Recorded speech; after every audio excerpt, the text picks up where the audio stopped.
Hi, this is James Hahn with Real Life Rosary, and this is a meditation on today's readings. In the Gospel today, we hear about Jesus appearing to the disciples. He appears to many of them, and it says that they were startled and frightened.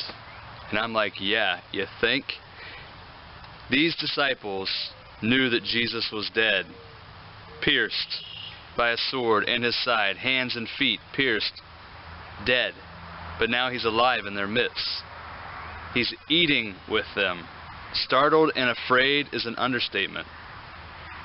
Oh, one other thing, they also denied him and fled.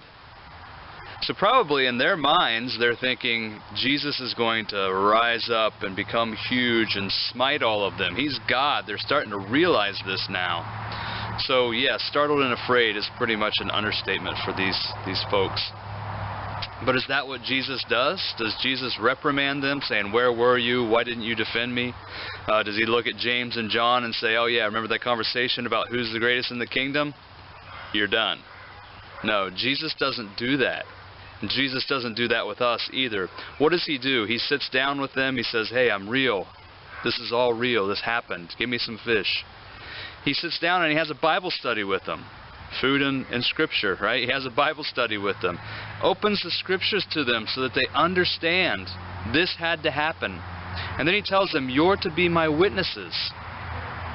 I mean, it's amazing. God's mercy is amazing, and that's what we really need to focus on today, and as we lead into Divine Mercy Sunday. God's infinite mercy. He didn't reprimand them. He didn't correct them. In the first reading, Peter experiences the same thing, or we can see it at least, because Peter says, "This Jesus whom you offered up and denied in front of Pilate." Excuse me?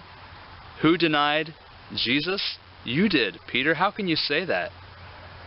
Does Jesus reprimand him? No.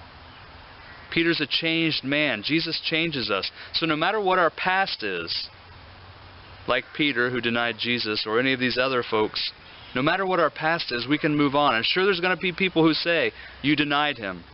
You were a drunk. You were loose. You were whatever." People are going to say that, but that's not who we are now. It's the greatest gift that God's given us through the resurrection. His mercy, His love. That's what God is all about.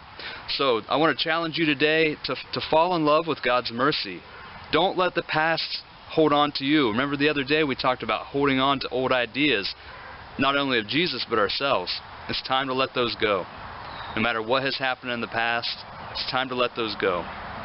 Ask God for forgiveness. Get to confession. Start over. That's the gift of the resurrection.